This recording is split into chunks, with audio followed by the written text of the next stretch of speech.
नमस्कार दोस्तों, मेरा नाम है राहुल यादव और आप सभी का स्वागत है आज की स्पेशल वीडियो में। आशा करता हूं आप सभी लोग कुशल मंगल होंगे।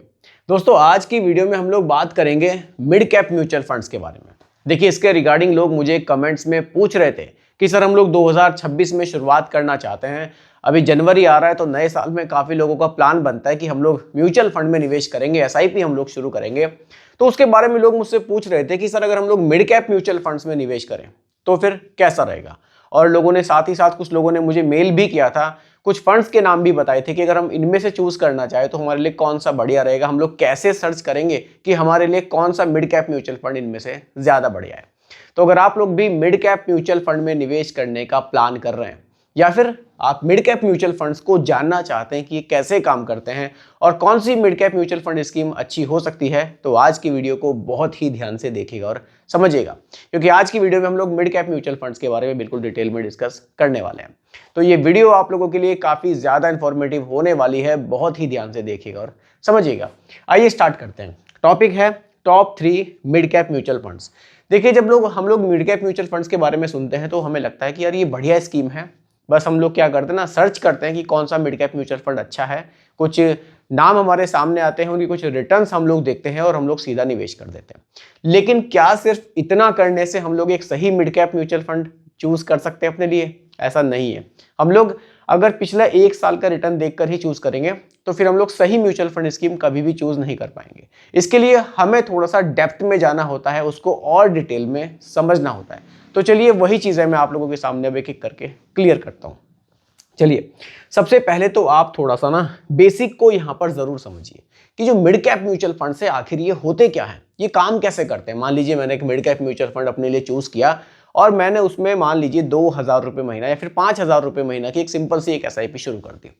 ठीक है, मुझे लग रहा है ठीक है, मिड कैप म्यूचुअल फंड में मैं निवेश कर रहा हूं, लेकिन ये मिड कैप म्यूचुअल फंड आखिर है क्या? जो मैंने 5,000 रुपए की एसआईपी की है, जो मैंने 5,000 रुपए mid cap mutual fund company को दिए हैं, जिसमें मेरा पैसा जा रहा है, जिससे मैंने अपने मान लीजिए मैंने एचडीएफसी का लिया है, मैंने एचडीएफसी को दे दिए 5,000 रुपये, उन्होंने मेरा पैसा निवेश कैसे किया मार्केट में, ये भी तो मुझे पता होना चाहिए ना। तभी मुझे क्लियर होगा कि हाँ मैं सही जगह पैसा लगा रहा हूं या फिर नहीं लगा रहा हूं। सबसे पहले बेसिक को समझिए। मिड कैप म्यूचुअल फंड, यहां जो भी आप पैसा निवेश करेंगे उसका मिनिमम 65% का जो निवेश होगा, ध्यान से समझिएगा, ठीक है, वो कहां निवेश किया जाएगा? उन कंपनियों में जो 101 रैंक से शुरू होती हैं और 250 रैंक तक जाती हैं। ये क्लियर होना जरूरी है। अब देखिए, टॉप 100 में तो हमारी लार्ज कैप आ गई, उसके बाद हमारी मिड कैप आती है। तो यानी कि जो कंपनी रैंकिंग वाइज आप इसको समझिए 100 के बाद आएगी और 250 तक जाएगी, जो भी पैसा आप लगाएंगे उसका मिनिमम 65% वहां जाना ही जाना है। अब कुछ यहां पर क्या करती है मिड कैप जो हमारे म्यूचुअल फंड स्कीम है, कुछ लोग 65 ही लगाते हैं, कुछ लोग 70 भी लगा देते हैं, कुछ लोग 75 तक भी लगा देते हैं। बाकी का जो पैसा बचता है कुछ उसमें से लार्ज कैप में चला जाएगा और कुछ उसमें से फिर स्मॉल कैप में चला जाएगा। ये स्ट्रेटजी होती है निवेश करने की। लेकिन सेबी का नियम है कि भैया मिड कैप म्यूचुअल फंड है तो मिनिमम 65% आपको मिड कैप स्टॉक्स में ही लगाना होगा। ठीक है, अगला पॉइंट, कंपैरिजन फ्रेमवर्क। अब देखिए, हम लोग यहाँ क्या करते हैं ना, जब हम लोग एक mid cap mutual fund choose करने का प्लान करते हैं, हम सोचते हैं कि इसको हम कैसे कंपेयर करेंगे। हम नॉर्मली सबसे जो एक देखने में चीज आती है वो यही आती है कि लोग सबसे पहले सर्च करते हैं best mid cap mutual fund, सामने 2-3 नाम आ जाते हैं और उनको क्लियर हो जाता है कि हाँ ठीक है, इनमें से एक फंड मैं ले लूं और पैसा निवेश कर दूं। कभी कभी वो चीज सही भी हो जाती है, लेकिन कभी कभी वो गलत भी हो सकती है। तो चीजों के डेप्थ में जाना जरूरी है, क्योंकि हम पैसा निवेश कर रहे हैं। देखिए, जितना भी हमको सर्च करना है ना, जिस हम म्यूचुअल फंड स्कीम में पैसा लगाना चाहते हैं, वो स्टार्टिंग में ही होता है। भाई मान लीजिए आपने अच्छे से सर्च करके अपने लिए अपने रिस्क टॉलरेंस के हिसाब से एक फंड चूज कर लिया, उसके बाद तो आपको कुछ नहीं करना है ना, सिंपल बस आपको एसआईपी टाइम पर पे करनी है, आपकी इंस्टॉलमेंट जाती रहेगी और आप आराम से रिलैक्स है, अपने जो आपके काम है उनमें आप लगे हुए हैं। लेकिन इस समय पर थोड़ा सा सर्च करना जरूरी है। अगर इस समय पर भी सर्च नहीं करेंगे तो फिर पैसा हम सही तरीके से निवेश नहीं कर पाएंगे। तो यही वो टाइम है जिसमें हमें सही तरीके से अपने लिए सही म्यूचुअल फंड स्कीम चूज करनी है। ठीक है, अब देखिए मैंने यहाँ पर 3 म्यूचुअल फंड स्कीम रखी है, तीनों ही बहुत बढ़िया है। एचडीएफसी है, मोतीलाल ओसवाल है और निपॉन है। अब इन तीनों मिड कैप म्यूचुअल फंड्स हैं। अब देखिए, तीनों में से कौन सा आपके लिए बढ़िया हो सकता है, तीनों में मेनली डिफरेंसेस क्या क्या हैं, उसको हम लोग यहां जानने की कोशिश करेंगे ताकि आप अपने लिए एक सही mid cap mutual fund choose कर सकें। चलिए, इसके लिए एक मैं आपको कुछ चीज़ यहाँ पर ज़रूर यहाँ पर मैं दिखाना चाहूँगा, तभी ये चीज़ आपको क्लियर होगी। चलिए मैं आपको यहाँ पर दिखाता हूँ। देखिए, थोड़ा सा जूम कर देता हूँ। देखिए तीनों हैं, आपको क्लियरली यहाँ पर दिख रहा होगा। चलिए, सबसे ऊपर है HDFC mid cap fund, equity mid cap है, लॉन्च डेट 1 जनवरी 2013 है। मैंने तीनों के यहाँ पर डायरेक्ट प्लान्स को यहाँ पर कंपेयर कर रहा हूँ, ठीक है। चलिए, अगर यहाँ पर मैं एयूएम की बात करूँ, एयूएम का मतलब है कितना पैसा लोगों ने इस म्यूचुअल फंड स्कीम में निवेश किया है। तो एचडीएफसी में सबसे ज्यादा पैसा लोगों ने निवेश किया है, 92,136 करोड़ रुपए लोग अभी तक HDFC mid cap mutual fund में निवेश कर चुके हैं। दूसरा है दोस्तों Motilal Oswal mid cap fund, इसकी लॉन्चिंग डेट 24 फरवरी 2014 है। इसमें अभी तक लोग 37,984 करोड़ रुपए निवेश कर चुके हैं, यानी कि एयूएम ये भी बढ़िया है। तीसरा है Nippon India growth mid cap fund, ये फंड 1 जनवरी 2013 को लॉन्च हुआ था और इसमें अभी तक लोग 42,000 करोड़ रुपए तक निवेश कर चुके हैं। यानी कि अगर आप फंड साइज से कंपेयर करें तो सबसे ज्यादा जो पैसा है वो HDFC mid cap mutual fund के पास है, उसके बाद हमारा निपॉन है और उसके बाद फिर मोतीलाल ओसवाल है। ये 3 फंड्स हैं मिड कैप में, तीनों बढ़िया हैं। तो अब मैं ये आपको दिखाना चाहता हूं कि किस में लोग ज्यादा पैसा निवेश कर रहे हैं, ठीक है। एक्सपेंस रेशियो वो खर्चा है जो हमारे पैसे को मैनेज करने के लिए एक म्यूचुअल फंड कंपनी हमसे चार्ज करती है। सीधा सा आप इसको समझिए, हमें जो भी रिटर्न्स मिलेंगे उसमें से ये माइनस होगा, ठीक है। एक्सपेंस रेशियो अगर आप देखेंगे जो सबसे कम है वो हमें एचडीएफसी म्यूचुअल फंड का देखने को मिलता है। कितना है? 0.71%। देखिए क्लियरली वैसे आपको दिख रहा होगा 0.71% है। दूसरे पर आता है मोतीलाल ओसवाल, यहां भी लगभग बराबर ही है, 0.72% है। और हमारे थर्ड नंबर पर आता है निपॉन, यहां पर जो एक्सपेंस रेशियो है वो इन दोनों के मुकाबले थोड़ा सा ज्यादा चार्ज किया जा रहा है, 0.81% का, ठीक है। कुछ चीजें तो ये हो जाती हैं। आगे बढ़ते हैं। देखिए अब यहां पर हम लोग बात करते हैं रिटर्न्स की, 1 साल के रिटर्न्स, 3 साल के रिटर्न्स, 5 साल के रिटर्न्स और फिर हम लोग देखेंगे 10 साल के रिटर्न्स। साथ ही साथ हमने सिंस लॉन्च जो रिटर्न्स हैं उनको भी यहां पर रखा है। अगर हम पिछले 1 साल के रिटर्न्स पर बात करें, देखिए पिछले 1 साल में HDFC mid cap mutual fund ने 8.63% के रिटर्न्स दिए हैं, मोतीलाल ओसवाल ने नेगेटिव रिटर्न्स दिए हैं 8.22% के। पिछले 1 साल में जो मोतीलाल ओसवाल मिड कैप की जो परफॉर्मेंस है वो अच्छी नहीं रही है। अब उसके बाद हमारा निपॉन इंडिया है, इसके जो रिटर्न्स हैं वो 5.37% के रहे।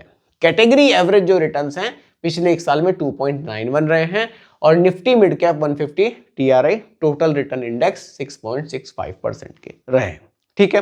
पिछले 1 साल में अगर आप कंपेयर करेंगे तो यहां पर जो अच्छे रिटर्न्स रहे हैं वो एचडीएफसी मिड कैप फंड के रहे हैं।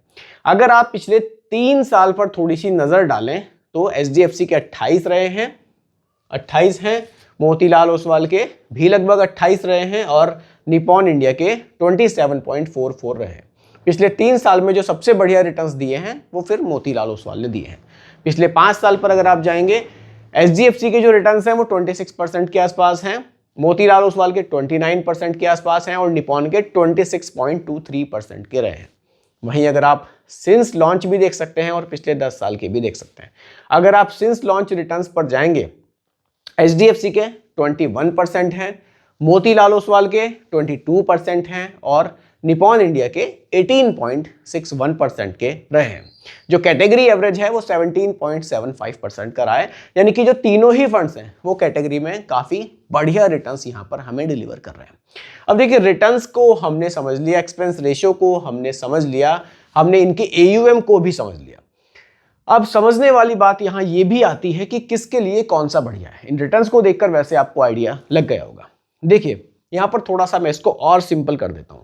अगर आप एक नए इन्वेस्टर हैं, अगर आप बिगनर हैं और आप इन तीनों में थोड़ा सा एक कंजर्वेटिव ऑप्शन चाहते हैं कि भैया इन तीनों के हिसाब से मैं एक ऐसा फंड चाहता हूं जिसमें कंसिस्टेंसी अच्छी हो, रिटर्न्स थोड़े से कम भी चलेंगे लेकिन थोड़े से, मैं एक ये मान लीजिए कि बहुत ज्यादा रिस्क नहीं लेना चाहता। देखिए अगर आप इसको इन तीनों में कंपेयर कर रहे हैं तो मैं ये बात कर रहा हूँ रिस्क वाली। बाकी जो मिड कैप कैटेगरी है ओवरऑल देखेंगे तो वो रिस्क वाली, वेरी हाई रिस्क कैटेगरी में आती है, क्योंकि इसमें आप जो भी निवेश करें वो थोड़ा सा लंबे समय के लिए ही आपको करना है, ठीक है।